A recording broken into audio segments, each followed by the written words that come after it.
Segunda parte do livro Minha História, Michelle Obama, capítulo 9, A Nossa História, página 127. Assim que me permiti sentir alguma coisa por Barack, os sentimentos vieram em uma torrente, uma impetuosa e esmagadora explosão de desejo, gratidão, satisfação, admiração. Todas as preocupações que eu vinha alimentando sobre a vida, a carreira e até sobre o próprio Barack parecem se dissipar com o primeiro beijo, e foram substituídas por uma forte necessidade de conhecê-lo melhor, explorar e vivenciar tudo o mais rápido possível. Talvez porque ele tivesse que voltar para Harvard dali a um mês. Não perdemos tempo saindo só de vez em quando. Como não estava exatamente pronta para levar um namorado para dormir sobre o mesmo teto que os meus pais. Comecei a passar as noites no acanhado apartamento de Barack, no segundo andar de um prédio sem elevador, em cima de uma loja, num trecho barulhento da rua 53. O cara que costumava morar lá era aluno de Direito da Universidade de Chicago e tinha mobiliado o apertado espaço como qualquer bom estudante teria feito, com vários itens de segunda mão garimpados em vendas de garagens e descombinados. Havia uma mesinha, um par de cadeiras bambas e um colchão queen size no chão. Pilhas dos livros e jornais de Barack cobriam as superfícies livres e boa parte do chão. Ele pendurava os paletós no espaldar das cadeiras da cozinha e mantinha pouca coisa na geladeira. Não era um lugar aconchegante, mas vendo tudo pelas lentes do romance que avançava de vento em polpa, me sentia em casa. Barack me intrigava. Ele não era nada parecido com ninguém que eu tinha namorado, principalmente porque parecia muito seguro de si.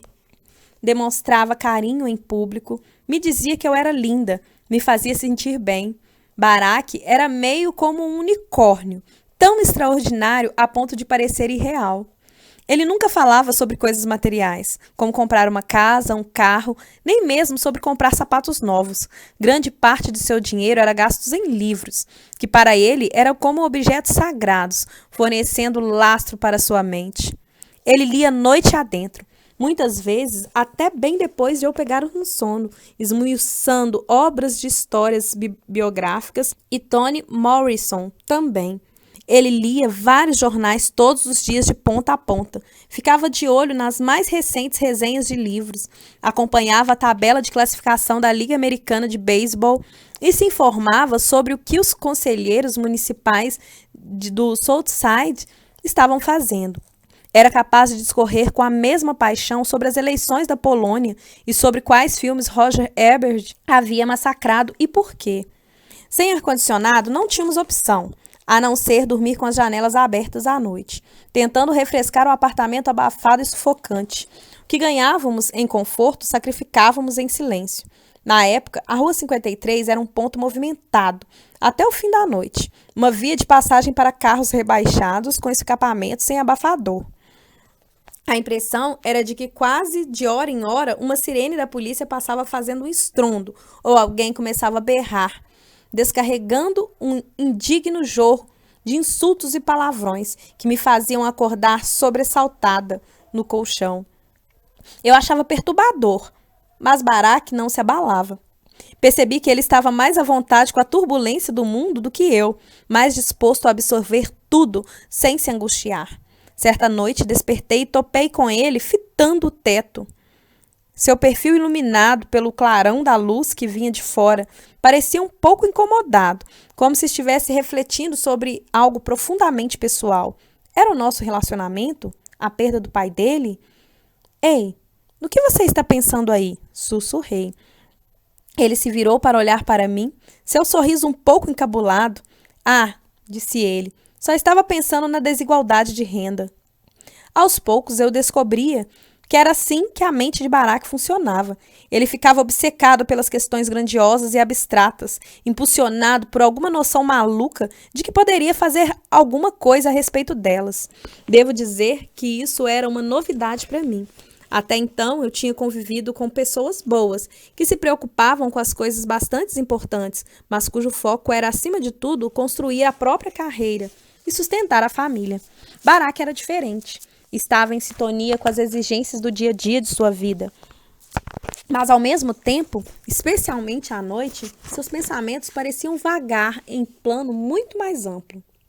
Claro que ainda dedicávamos a maior parte do nosso tempo ao trabalho, na luxuosa quietude dos escritórios de Sadley e Austin, onde todas as manhãs eu me desvencilhava de qualquer desvaneio e retomava com energia a minha existência de associada júnior, voltando obediente à minha pilha de documentos e às demandas de clientes corporativos que nunca conheci pessoalmente. Enquanto isso, Barack trabalhava em seus próprios documentos numa sala compartilhada no fim do corredor, cada vez mais bajulado por colegas que o consideravam impressionante. Ainda preocupada com o decoro, insisti em manter nosso relacionamento recente e promissor longe dos olhos dos nossos colegas, mas isso não deu nada certo. Toda vez que Barack aparecia na minha sala, Lorraine, minha assistente, sorria para ele com uma cara de quem sabia o que estava acontecendo.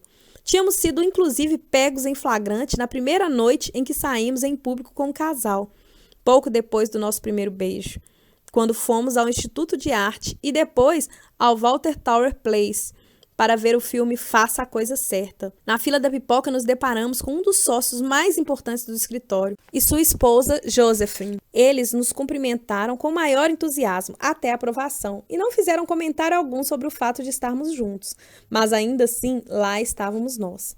Nessa época, o trabalho parecia uma distração, a coisa que tínhamos que fazer antes de sermos autorizados a voltar correndo um para o outro, fora do escritório, conversávamos sem parar. Fosse vestindo shorts e camiseta em tranquilas caminhadas pelo Hyde Park, ou durante refeições que nos pareciam curtas, mas na realidade duravam horas. Debatíamos os méritos de cada disco de Stephen Wonder. Antes de fazermos o mesmo com a obra de Marvin Gaye, eu estava apaixonada. Adorava a cadência lenta da voz de Barack e a maneira com seus olhos se suavizavam quando eu contava uma história engraçada. Passei a apreciar o modo como ele andava sem pressa, sem nunca se preocupar com o tempo. Cada dia trazia pequenas descobertas. No beisebol, eu torcia para os Cubs, ao passo que ele gostava do White Sox. Eu amava macarrão com queijo gratinado, prato que ele não suportava. Ele gostava de filmes sombrios e dramáticos, enquanto eu era fã de carteirinha de comédias românticas. Ele era canhoto e sua caligrafia era perfeita, já eu destra e tinha um garrancho. No mês que antecedeu o retorno de Barack a Cambridge, a sensação foi de que compartilhamos cada lembrança e divagação, percorrendo as loucuras da infância, as asneiras da adolescência e os romances frustrados que nos levaram um ao outro. Barack mostrou-se especialmente intrigado com a minha criação, a mesmice da vida, ano após ano e década após década na Euclid Avenue. Eu, Craig, meu pai e minha mãe, formando os 4 cantos de um robusto quadrado. Durante o período em que trabalhou como organizador comunitário, Barack passou um bom tempo em igrejas, o que fizera ter um apreço pela religião organizada. Ainda assim, permaneceu menos tradicional. O casamento, disse-me ele, desde o início, lhe parecia uma convenção desnecessária e superestimada. Não me lembro de ter apresentado Barack à minha família no meio daquele ano, embora Craig me diga que isso aconteceu, sim. Segundo meu irmão, nós dois fomos à casa da Euclid Avenue certa noite. Craig tinha ido fazer uma visita e estava sentado na varanda da frente com os meus pais. Barack, ele se lembra, foi simpático e seguro de si e passou alguns minutos batendo papo antes de corrermos escada acima para pegar alguma coisa no meu apartamento. Meu pai gostou de Barack de cara, mas não apostou as fichas neles. Afinal, tinha me visto terminar com meu namorado do ensino médio, David, nos portões da Princeton, e me viu dispensar Kevin, o jogador de futebol da faculdade, assim que topei com ele, metido numa fantasia de mascote peludo. Meus pais tinham em mente que não deviam se apegar demais. Eles me criaram para eu ter minha própria vida, e basicamente era isso que eu fazia. Eu era muito centrada e ocupada para abrir espaço a qualquer homem, e vivia repetindo isso aos meus pais. A julgar pelo relato de Craig, naquele dia, meu pai balançou a cabeça e riu enquanto nos via sair a pé. Cara legal, disse. Pena que não vai durar. Se a minha família era um quadrado, a de Barack era uma figura geométrica mais elaborada que se estendia oceanos afora. Havia passado anos a fio tentando entender a própria linhagem. Em 1960, sua mãe, Anne, era uma universitária de 17 anos, no Havaí, quando se apaixonou por um estudante queniano chamado Barack Obama. O casamento deles foi breve e confuso, especialmente levando-se em conta que o marido descobriu-se já tinha uma esposa em Nairobi. Depois do divórcio, Anne se casou com um geólogo javanês chamado Lolo Soetoro e se mudou para Jakarta, Indonésia, levando o jovem Barack Obama. Meu Barack Obama, que a essa altura estava com 6 anos de idade. Segundo Barack me descreveu, ele tinha sido feliz na Indonésia e se dava bem com o seu novo padrasto, mas sua mãe se preocupava com a qualidade de educação escolar. Em 1971, Anne enviou o filho de volta a Oahu para frequentar uma escola particular e morar com os pais dela. Anne era um espírito livre que passaria anos revezando entre o Havaí e a Indonésia. Exceto por uma longa viagem de volta ao Havaí, quando Barack tinha 10 anos, seu pai, um homem que, segundo todos os relatos, tinha uma mente poderosa e um problema poderoso com a bebida, permaneceu ausente e distante. Ainda assim, Barack foi profundamente amado. Tanto ele quanto sua meia-irmã mais nova, Maya, eram mimados e adulados pelos avós em Oahu. Mesmo morando em Jakarta, a mãe de Barack era carinhosa e o apoiava à distância. Barack também falava com afeto de uma outra meia-irmã em Nairobi, chamada Alma. Ele cresceu com muito menos estabilidade do que eu, mas não se lamentava. Sua história era sua história. Sua vida familiar o deixara autoconfiante e curiosamente programado para o otimismo. O fato de ter contornado com tanto êxito sua criação em comum parecia apenas reforçar a ideia de que ele estava pronto para enfrentar mais desafios. Numa noite chuvosa, acompanhei Barack quando ele foi fazer um favor a um velho amigo. Um de seus ex-colegas, organizadores comunitários, havia lhe pedido que coordenasse um treinamento numa paróquia negra, em Roseland, no Far South Side, área que em meados dos anos 1980 havia sido prejudicada pelo fechamento das siderúrgicas. Para Barack, era um bem-vindo retorno de uma única noite ao seu antigo emprego e à região de Chicago, onde ele havia trabalhado.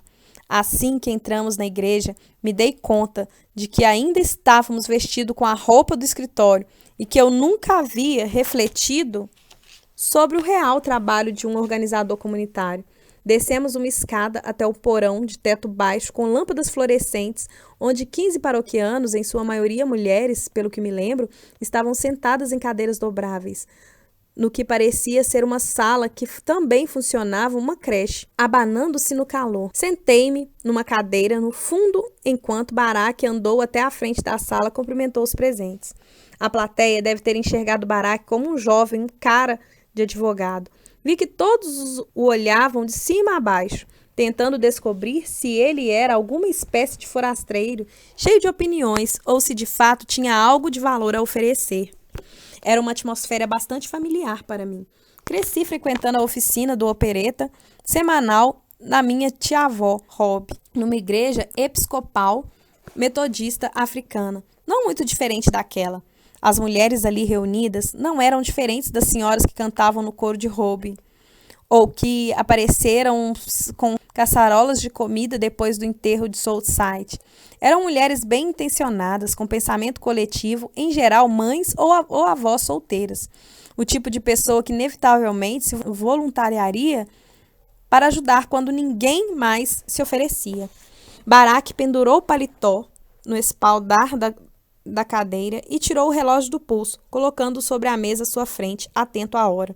Depois de se apresentar, entabulou uma conversa que durou cerca de 1 hora, pedindo às pessoas que compartilhassem suas histórias e descrevessem suas preocupações sobre a vida na vizinhança. Barack, por sua vez, contou sua própria história, ligando aos princípios da organização comunitária. Ele estava lá para convencê-los de que nossas histórias nos conectavam uns com os outros.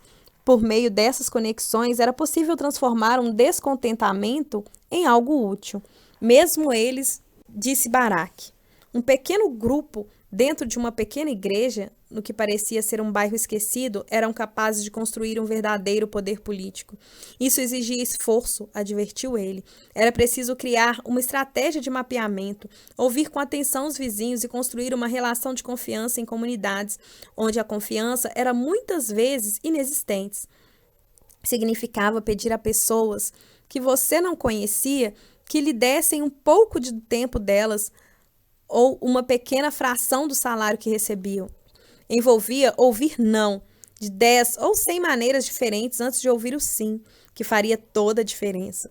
Aparentemente, isso em grande parte o que um organizador fazia, mas Barak assegurou que eles poderiam ter influência.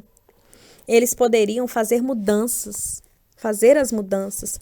Ele tinha visto o processo funcionar, ainda que nem sempre de forma fluida, no projeto de moradias públicas, Algers Gardens, em que um grupo exatamente como aquele reunido ali na igreja conseguiu registrar novos eleitores, arregimentar moradores para se reunir com autoridades municipais, falar sobre a contaminação do amianto e persuadir o prefeito a financiar um centro de treinamento e qualificação profissional no bairro.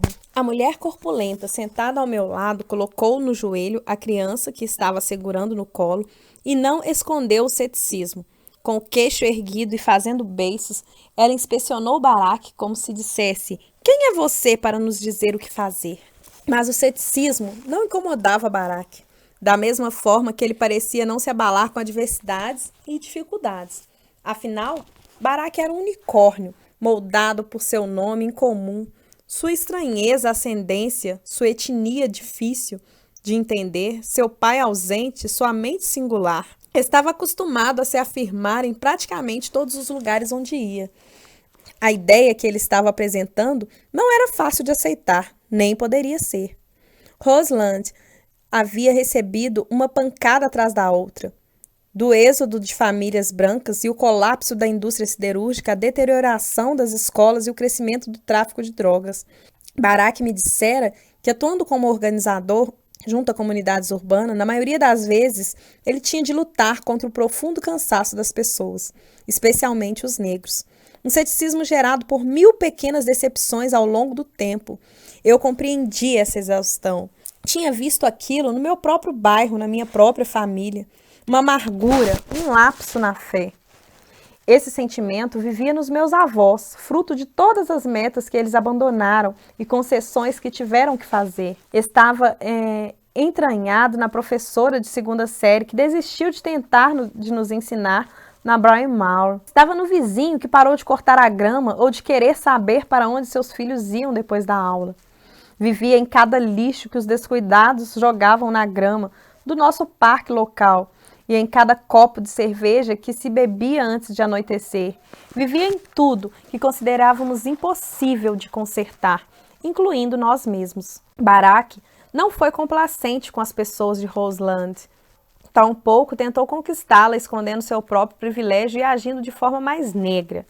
Em meio aos medos, às frustrações dos paroquianos, à privação de direitos e à sensação de desamparo, Barak estava de forma um tanto impetuosa, apontando uma flecha na direção oposta. Nunca fui de ficar presa aos aspectos mais desmoralizantes afro-americano.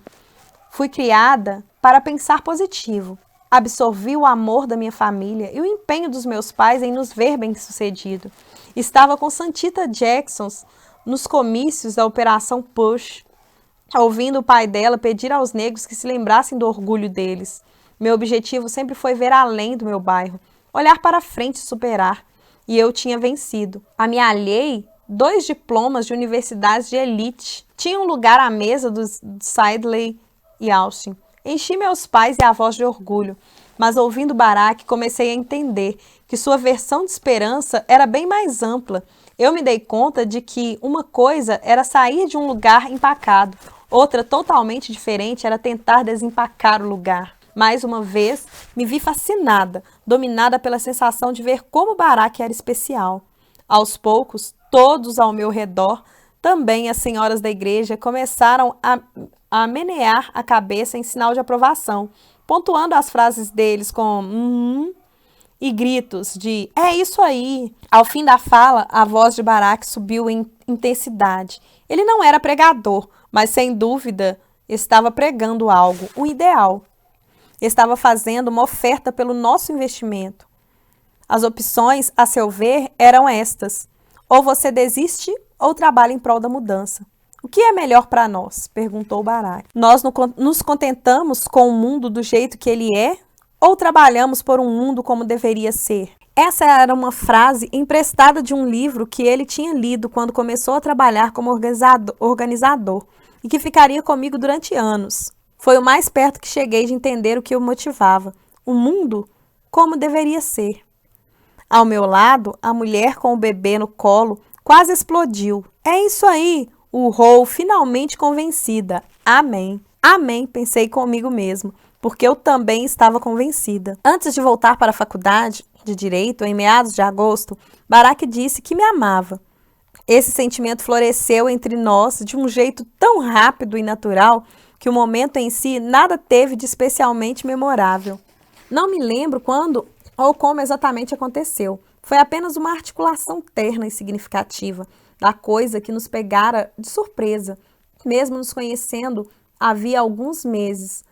Mesmo sendo meio que impraticável, estávamos apaixonados. Mas agora teríamos que driblar os mais de 1.400 quilômetros que nos separariam. Ainda faltavam 2 anos para Barak em Harvard. E ele disse que esperava fixar residência em Chicago quando terminasse. Não havia expectativa de eu deixar a minha vida na cidade nesse meio tempo. Como associada júnior relativamente nova da Sidley, eu entendia que a fase seguinte da minha carreira era decisiva, que minhas realizações determinariam se eu seria promovida a sócia ou não.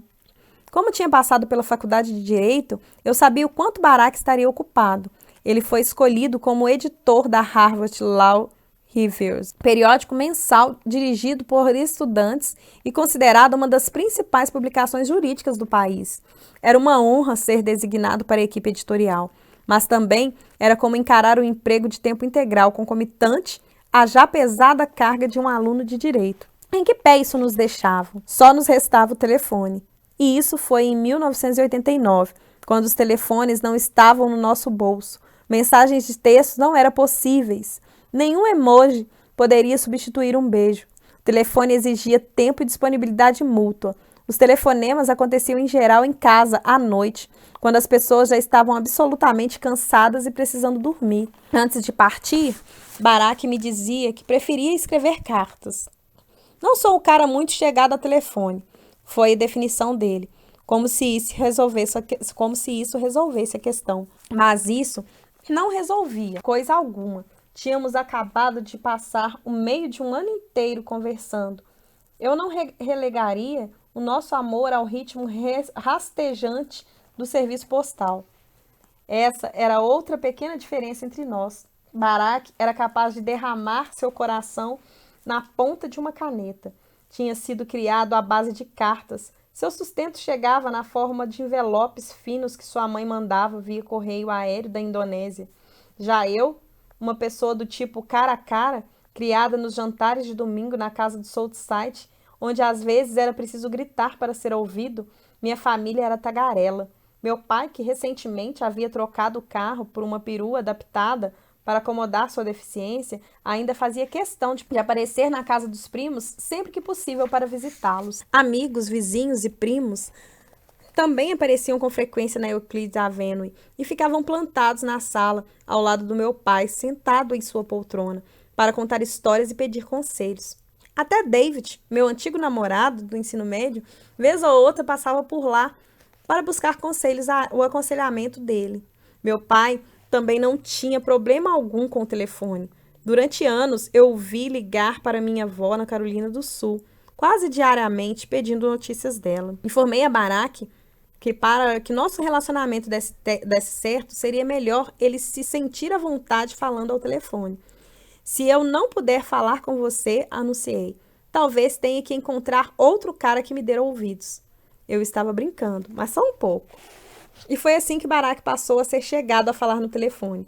Ao longo daquele outono, Nós nos falamos sempre que possível, ambos trancados em nossos respectivos mundos e cronogramas, mas ainda compartilhando os detalhes de nosso dia a dia, nos doendo com a pilha de casos de impostos corporativos que ele tinha que ler, ou rindo sobre como eu me acostumara a curar as frustrações do trabalho suando a camisa nas aulas de aeróbica depois do expediente. Com o passar dos meses, nossos sentimentos permaneciam estáveis e confiáveis. Tornou-se uma coisa a menos para eu questionar na vida. Na Sidley e Austin, eu fazia parte da equipe de recrutamento do escritório de Chicago, encarregada de entrevistar alunos da Faculdade de Direito de Harvard para as vagas de associado temporário. Era essencialmente um processo de sedução. Como estudante, eu mesma tinha sentido na pele o poder e a tentação do complexo industrial do direito corporativo, tendo recebido um fichário grosso como um dicionário que listava escritórios de advocacia de todo o país e sendo informada que todos estavam interessados em contratar advogados formados em Harvard. Ao que parecia, com um diploma de Harvard, a pessoa tinha chance de trabalhar em qualquer cidade, em qualquer área do direito, fosse um gigantesco escritório de litígios em Dallas ou uma exclusiva imobiliária boutique em Nova York. O aluno que estivesse curioso sobre algum deles solicitava uma entrevista no próprio campus. Se tudo corresse bem, recebia como mimo uma viagem de avião, que equivalia a uma passagem aérea, hospedagem em hotel 5 estrelas e outra rodada de entrevistas no escritório da empresa, seguidas de uma extravagante experiência regada a jantar e vinho com os recrutadores como eu. No meu tempo de aluno de Harvard, eu mesma aproveitei viagens de avião para São Francisco e Los Angeles, em parte para conferir práticas do direito do entretenimento, mas para ser honesta, também porque nunca tinha ido à Califórnia. Agora, eu estava na Sidley e do outro lado da experiência de recrutamento. Meu objetivo era atrair estudantes de direito que não fossem apenas inteligentes, determinados e ambiciosos, mas também com um perfil diferente, de homem e branco. Havia outra mulher afro-americana na equipe de recrutamento, uma associada sênior chamada Mercedes Lang. Mercedes era mais ou menos 10 anos mais velha do que eu e se tornou uma querida amiga e mentora. Assim como eu, tinha 2 diplomas de privilegiadas universidades e costumava se sentar à mesa onde ninguém se parecia com ela. A luta, concordávamos, não era de se acostumar com isso ou aceitar essa situação. Em reuniões sobre recrutamento, eu argumentava insistentemente e tenho certeza de que, na opinião de algumas pessoas, descaradamente, para que os escritórios lançassem uma rede mais ampla na hora de encontrar jovens talentos. A prática de longa data era contratar os alunos egressos de um seleto grupo de faculdades de direito, Harvard, Stanford, Yale, Northwestern e a Universidade de Illinois. Acima de tudo, lugares onde a maioria dos advogados da firma havia obtido seus diplomas. Era um círculo vicioso, uma geração de advogados que contratava novos advogados, com experiência de vida semelhante à deles, deixando pouco espaço para qualquer tipo de diversidade. Justiça seja feita com a Sidley. Esse era um problema, reconhecido ou não, em praticamente todos os grandes escritórios de advocacia do país. Uma pesquisa realizada à época pelo National Law Journal constatou que, nas grandes empresas jurídicas do país, os afro-americanos não chegavam a representar 3% dos associados e 1% dos sócios. Tentando atenuar o desequilíbrio, fiz pressão para considerarmos a possibilidade de prestar atenção em estudantes de direitos vindos de outras faculdades estaduais e de instituições de ensino superior historicamente negras. A exemplo da Universidade Howard, quando a equipe de recrutamento se reunia numa sala de conferência em Chicago para analisar uma pilha de currículos de universitários, eu me opunha toda vez que um estudante era automaticamente desclassificado por ter uma nota B no histórico ou por ter cursado um programa de graduação menos prestigiado. Eu reiterava que, se estávamos considerando trazer advogados de minorias, teríamos que olhar de forma mais holística para os candidatos. Precisávamos analisar como tinham usado as oportunidades proporcionadas pela vida, em vez de medi-los simplesmente pelo ponto que conseguiriam alcançar numa elitista escada acadêmica. A questão não era rebaixar os altos padrões do escritório, era perceber que se nos aferrássemos à maneira mais rígida e antiquada de avaliar o potencial de um novo advogado, ignoraríamos pessoas de todos os tipos, gente que seria capaz de contribuir para o sucesso da firma. Em outras palavras, precisávamos entrevistar mais alunos antes de descartá-los. Eu adorava fazer viagens de recrutamento. Cambridge, exatamente porque isso me dava certa influência com relação a quais alunos de Harvard eram escolhidos para uma entrevista. Também, claro, me propiciava uma desculpa para ver Barack. Na primeira vez que o visitei, ele me pegou no carro usado que havia comprado com seu escasso orçamento de financiamento estudantil, uma Datsun amarelo banana. Quando girou a chave, o motor acelerou e o carro deu um solavanco violento antes de se assentar em uma vibração barulhenta e constante que nos sacudiu em nossos assentos. Olhei para Barack incrédula. "Você dirige esta coisa?" perguntei, erguendo a voz para fazer ouvir em meio à barulheira. Ele me exibiu aquele sorriso travesso, do tipo "tenho tudo sob controle", que sempre me derretia. "É só esperar 1 ou 2 minutos", disse, engatando a marcha. "Já já passa." Depois de mais alguns minutos, ao entrar numa rua movimentada, ele acrescentou: "Além disso, talvez seja melhor não olhar para baixo." Eu já tinha visto o que ele queria evitar que eu visse. Um rombo enferrujado de 10 centímetros no assoalho, através do qual eu vi o asfalto correndo. A vida com Barack nunca seria maçante. Eu já sabia disso na época. Seria como o carro, colorida e de me deixar de cabelo em pé. Também me ocorreu que, muito possivelmente, ele jamais ganharia dinheiro. Na época, Barack morava em um espartano apartamento de um quarto em Somerville, mas durante minhas viagens de recrutamento a Sidley, me colocava no luxuoso Hotel Charles, adjacente ao campus, onde dormíamos em lençóis macios de alta qualidade, e Barack, que raramente cozinhava para si mesmo, podia se abastecer com café da manhã quente antes de ir para a aula. À noite, ele se instalava feliz da vida no meu quarto para estudar e fazia tarefas da faculdade, vestindo tranquilamente um roupão felpudo do hotel. Perto do Natal daquele ano, embarcamos para Honolulu. Eu nunca tinha ido ao Havaí, mas estava certa de que gostaria de lá. Afinal, eu era de Chicago, onde o inverno se estendia até meados de abril e onde era normal manter uma pá de neve no porta-malas do carro.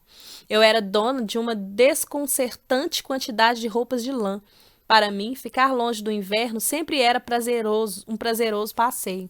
Durante a faculdade, fiz uma viagem para as Bahamas, com meu colega de classe Bahamês, David, e outra para Jamaica, com Suzanne. Em ambas as ocasiões, me deliciei com a brisa suave, roçando minha pele, e a alegria simples de sentir toda vez que me aproximava do oceano. Talvez, não por acaso, eu me atraísse por pessoas criadas em ilhas. Em Kingston, Suzanne me levou à praia de areias branca e fina, como pó, onde pulávamos as ondas de uma água que parecia cor de jade.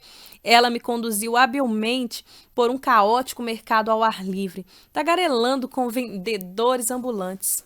"Experimenta isso!" berrava ela, caprichando no sotaque, enquanto me entregava daquele seu jeito exuberante, postas de peixe grelhado para saborear, inhame frito, talos de cana-de-açúcar e pedaços cortados de manga. Ela exigia que eu provasse de tudo, determinada a me fazer ver quanta coisa havia para amar. Com Barack não era diferente. A essa altura, ele já havia passado mais de uma década no continente. Mas o Havaí ainda era profundamente importante para ele. Barack queria que eu absorvesse tudo, das palmeiras largas que margeavam as ruas do Honolulu e a faixa de areia em forma de meia-lua na praia do Waikiki até a cortina verde das colinas ao redor da cidade. Passamos uma semana no apartamento emprestado por amigos da família dele e todo dia íamos à praia nadar e ficar à toa ao sol. Conheci a meia-irmã de Barack, Maya, uma garota de 19 anos, gentil e inteligente, que estava estudando na Barnard College. Ela tinha bochechas redondas, grandes olhos castanhos e cabelos pretos que se enrolavam em um volumoso emaranhado ao redor dos ombros. Conhecia os avós de Barack, Madeline e Stanley, ou Tootie e Graham, como ele os chamavam. Viviam no mesmo prédio alto onde tinham criado Barack, num pequeno apartamento decorado com tecidos indonésios que Anne lhes enviara ao longo dos anos. E conhecia a própria Anne, uma mulher gorducha e animada, de cabelos escuros e cacheados e ao mesmo tempo queixo anguloso de Barack. Usava espalhafatosas joias de prata, um vestido de batik cintilante e o tipo de sandália robusta que na minha imaginação um antropólogo usaria. Foi simpática comigo e se mostrou curiosa sobre a minha família e a minha carreira. Era evidente que adorava o filho, quase o reverenciava e parecia ansiosa para se sentar e conversar com ele, descrever o trabalho de pesquisa e a dissertação que vinha escrevendo e trocar recomendações de livros, como se estivesse colocando a prosa em dia com um velho amigo. Todos da família de Barack ainda chamavam de Barry, o que achei muito carinhoso. Embora tivesse deixado Kansas, seu estado natal, nos anos de 1940. Seus avós me pareceram os deslocados nativos do meio-oeste, que Barack sempre descrevera. Gramps era grandalhão, parecia um urso e contava piadas bobas. Tootie, uma mulher parruda e grisalha que trabalhara duro, até ascender à vice-presidência de um banco local. Preparava sanduíches de salada de atum para o nosso almoço. À noite, servia um biscoito Ritz, com sardinhas como aperitivo e colocava o jantar em bandejas dobráveis, para todos poderem assistir ao noticiário ou jogar uma acirrada partida de palavras cruzadas. Era uma família modesta de classe média, em muitos aspectos não tão diferente da minha. Havia algo reconfortante nisso, tanto para mim quanto para Barack. Por mais diferentes que fôssemos, combinávamos de maneira interessante. Era como se a razão para a facilidade do nosso encaixe e a atração mútua entre nós estivessem sendo explicada agora. No Havaí, o lado intenso e cerebral de Barack recuou um pouco, ao passo que seu lado descontraído floresceu. Ele estava em casa, e para ele, casa era onde não sentia a necessidade de provar nada a ninguém. Chegávamos atrasados para tudo, mas isso não importava, nem para mim. Bob, companheiro de Barack dos tempos de ensino médio, era pescador comercial e um dia nos levou em seu barco para mergulhar de snorkel e fazer um cruzeiro sem rumo. Foi então que conheci um Barack que jamais havia visto. Relaxado, descansando sobre o céu azul, com uma cerveja gelada e um velho amigo. Não mais um homem preocupado com o noticiário, com as leituras da faculdade de Direito ou com o que fazer para resolver a desigualdade de renda. O sossego desbotado pelo sol da ilha abriu espaço para nós dois, em parte porque nos deu tempo que nunca havíamos tido. Muitos dos nossos amigos julgavam os parceiros em potencial, avaliando-os de fora para dentro. Primeiro, se concentrando na aparência e na perspectiva financeira. Se ficasse evidente que a pessoa não se comunicava bem ou não se sentia à vontade em mostrar as próprias vulnerabilidades, pareciam pensar o tempo ou os votos de casamento resolveriam o problema. Mas Barack havia chegado à minha vida como uma pessoa totalmente formada. Desde a nossa primeira conversa, ele me mostrou que não sentia vergonha ou constrangimento de expressar medo ou fraqueza e que valorizava a sinceridade. No trabalho, eu havia testemunhado sua humildade e sua disposição para sacrificar de bom grado seus desejos e necessidades em nome de um propósito maior. E ali, no Havaí, pude ver a personalidade de Barack refletida de outras pequenas maneiras. Suas longevas amizades com colegas do ensino médio mostraram sua consistência nos relacionamentos duradouros. Na devoção pela sua resoluta mãe, vi um profundo respeito pelas mulheres e pela independência delas. Sem precisar discutir isso diretamente, eu sabia que ele seria capaz de lidar com uma parceira que tinha suas próprias paixões e voz. Esse tipo de amor pode realmente construir e mudar. Esse tipo de coisa ninguém consegue ensinar em um relacionamento. São coisas que nem o amor pode realmente construir ou mudar. Ao abrir seu mundo para mim, Barack estava me mostrando tudo o que eu precisava saber sobre o tipo de parceiro que ele seria para minha vida.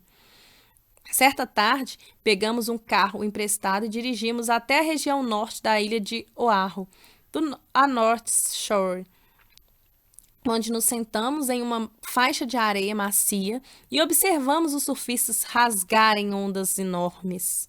Permanecemos lá por horas a fio, apenas conversando, enquanto as ondas quebravam umas sobre as outras em sequência.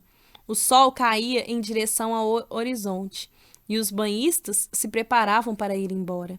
Continuamos conversando, conforme o céu ficou rosado, depois violeta e por fim escureceu, até quando os insetos começaram a picar e começamos a ficar com fome.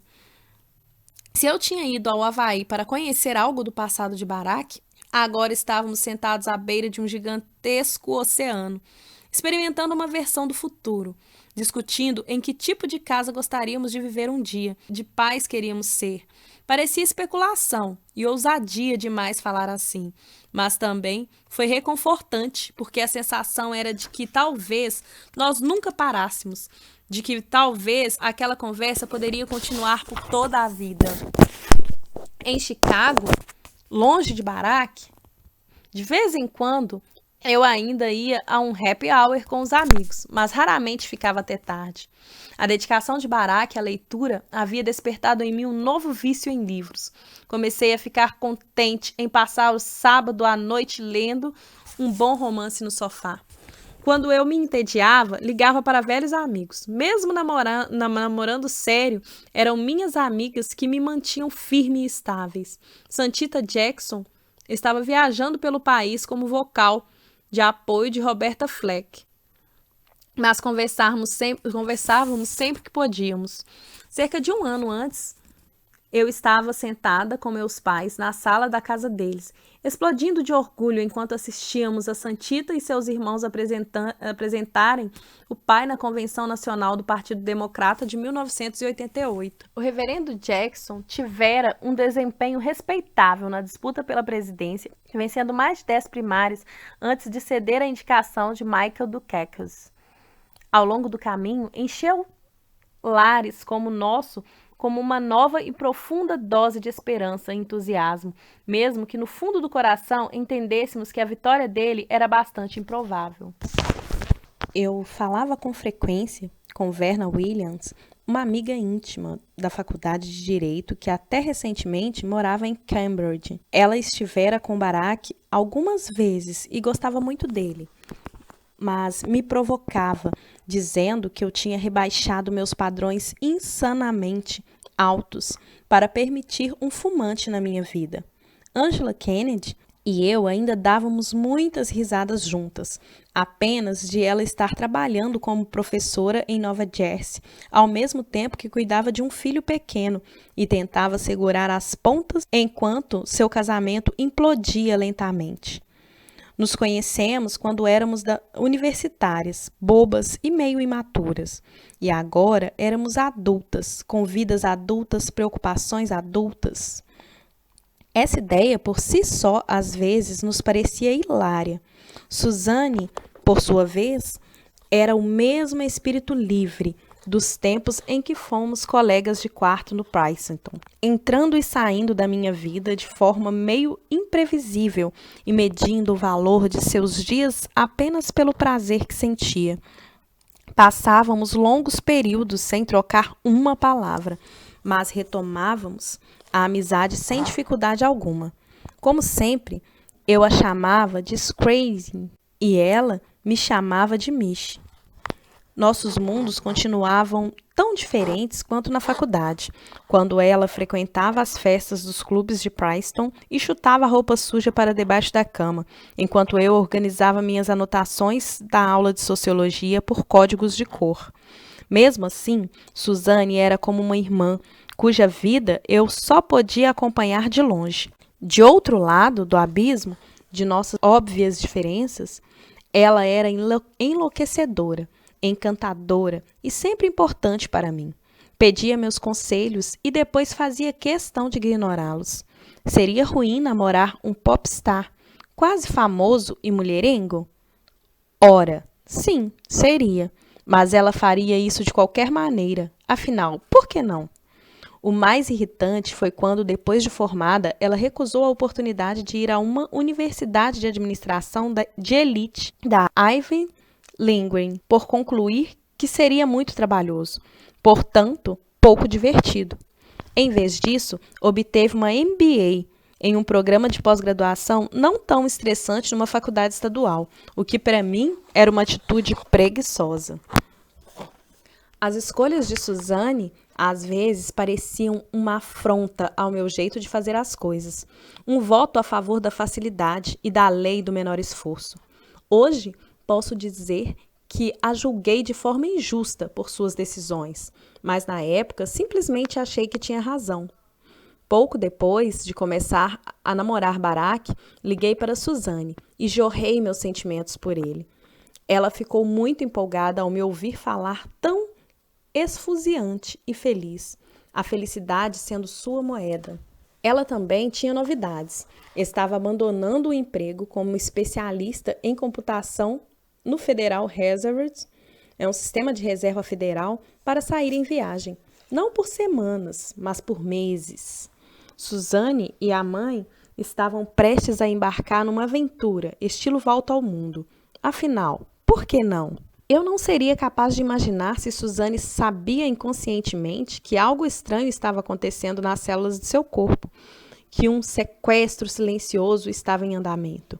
O que eu sabia era que durante o outono de 1989, enquanto eu passava o dia sentada usando sapatos de salto, plataforma de couro, e participava de longas e enfadonhas reuniões na Sidley, Suzane e sua mãe estavam tentando não respingar curry em seus vestidos de alcinha, no Camboja, e dançando madrugada adentro nas majestosas passarelas do Taj Mahal. Enquanto eu fazia as contas do talão de cheques, pegava a roupa na lavanderia e observava as folhas murcharem e caírem das árvores ao longo da Euclides Avenue, Suzane sacolejava dentro de um tuk-tuk, passeando pelas ruas quentes e úmidas de Bangkok, berrando de alegria. Pelo menos era o que eu imaginava.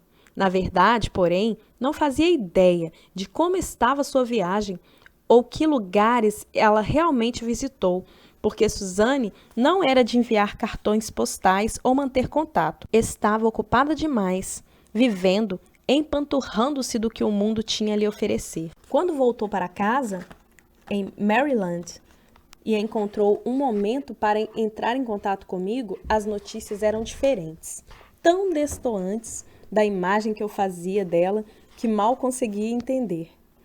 Estou com câncer, disse-me Suzane, a voz rouca de emoção. Um dos grandes.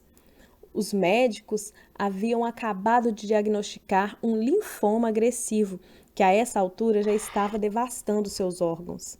Ela descreveu um plano de tratamento, aferrando-se a algumas esperanças com os possíveis resultados, mas eu estava tão sobrecarregada que não prestei atenção nos detalhes. Antes de desligar, ela me contou que, numa cruel ironia do destino, sua mãe também adoecera gravemente. Não sei se um dia já acreditei que a vida era justa, mas sempre achei que, com esforço, seria possível escapar de praticamente qualquer problema.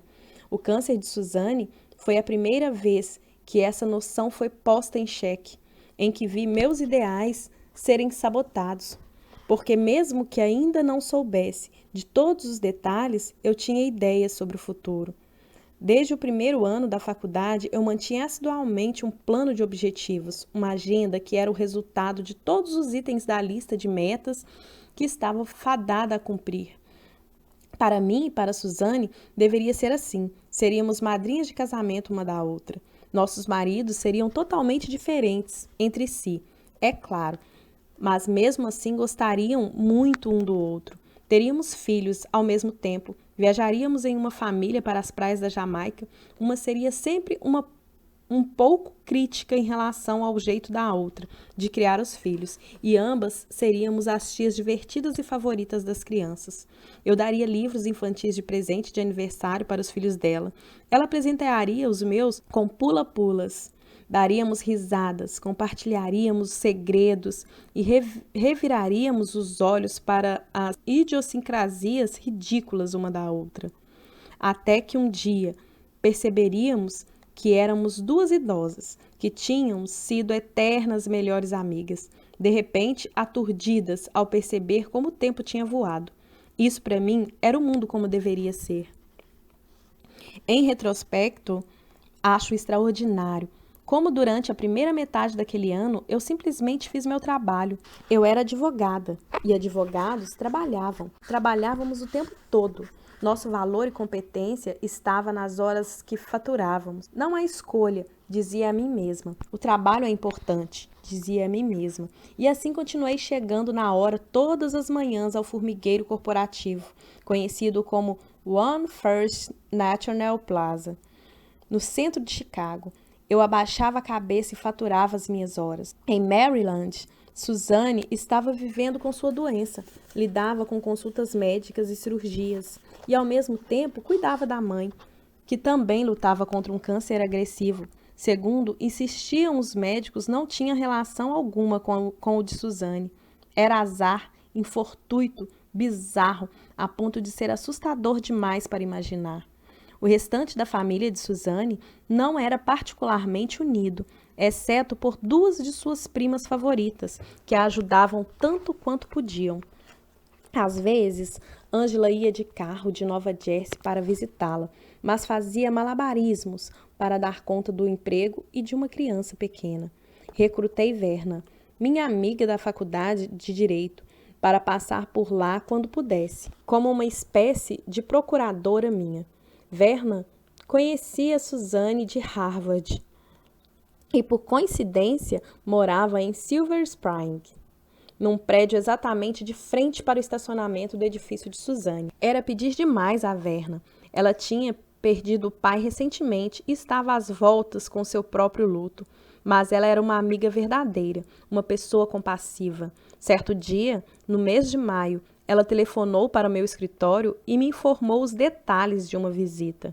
Eu penteei o cabelo dela, contou Verna. O fato de Suzanne precisar que alguém a penteasse era suficiente para eu entender tudo. Mas eu havia erguido um muro para me distanciar da verdade. Parte de mim insistia em achar que aquilo não estava acontecendo. Agarrava-me à ideia de que a situação de Suzanne mudaria completamente, mesmo com tantas evidências contrárias. Por fim, foi Angela quem me ligou em junho. Foi direto ao ponto. Se você vai vir, Misha, é melhor vir logo. A essa altura, Suzanne havia sido transferida para um hospital. Estava fraca demais para falar, perdendo e recobrando a consciência a todo momento. Não havia mais nada para alimentar minha negação. Desliguei o telefone e comprei uma passagem de avião. Desembarquei na costa leste. Peguei um táxi até o hospital. Entrei no elevador, percorri o corredor até o quarto dela. E a encontrei lá, deitada numa cama. Angela e a prima de vigília a seu lado, todas em silêncio. A mãe de Susana morrera há poucos dias antes, e Suzanne estava em coma. Angela abriu espaço para eu me sentar junto à cama. Olhei fixo para Suzanne, para seu rosto perfeito, em formato de coração, e sua pele morena avermelhada. De alguma forma, me sentindo reconfortada pela suavidade juvenil de suas bochechas e pela curva delicada de seus lábios. Ela parecia estranhamente intocada pela doença. Seu cabelo escuro ainda era lustroso e comprido. Alguém havia feito 2 tranças que chegavam quase à cintura. Suas pernas de corredora estavam escondidas sobre os cobertores. Seu semblante era jovem. Ela parecia uma doce e bela mulher de 26 anos, que talvez estivesse no meio de um cochilo. Eu me arrependi de não ter ido antes. Lamentei as muitas vezes, ao longo dos anos de nossa amizade, em que tinha insistido em pensar que ela estava tomando a decisão errada, quando possivelmente estava fazendo a coisa certa. De repente, fiquei feliz por todas as vezes que ela ignorou meus conselhos. Fiquei contente por ela não ter se sobrecarregado para obter um diploma de administração numa faculdade prestigiada. Por ter resolvido perder um fim de semana com um popstar quase famoso só por diversão. Fiquei feliz por ela ter ido ao Taj Mahal com a mãe para ver o nascer do sol. Suzane havia vivido de maneiras que eu não tinha vivido. Naquele dia, segurei sua mão flácida e observei sua respiração, ficando entrecortada e intermitente, até que, por fim, houve longas pausas, cada vez que ela inalava o ar. Com um meneio, a enfermeira nos deu a entender que sabia o que estava acontecendo. Suzane estava indo embora. Minha mente obscureceu. Não tive nenhum pensamento profundo. Não tive revelações sobre a vida ou a perda. Se havia algo dentro de mim, era raiva. Dizer que era injusto Suzane adoecer e morrer aos 26 anos parece muito simplista. Mas era um fato. Mas frio e feio, impossível. O que eu pensei quando por fim deixei seu corpo naquele quarto de hospital foi: ela se foi e eu ainda estou aqui. Lá fora, pessoas zanzavam pelo corredor usando camisolas hospitalares, muito mais velhas e mais doentes do que Suzane. Porém, ainda estavam aqui. Eu embarcaria em um avião lotado de volta a Chicago, dirigiria por uma estrada movimentada, entraria em um elevador até meu escritório. Veria todas aquelas pessoas aparentemente felizes em seus carros, andando pela calçada, com suas roupas leves de verão, relaxando nas cafeterias e trabalhando em suas mesas, todas alheias ao que aconteceu com Suzane, provavelmente sem saber que elas também poderiam morrer a qualquer momento. Parecia perverso, como o mundo simplesmente seguia em frente, como todos ainda estavam aqui, exceto minha Suzane.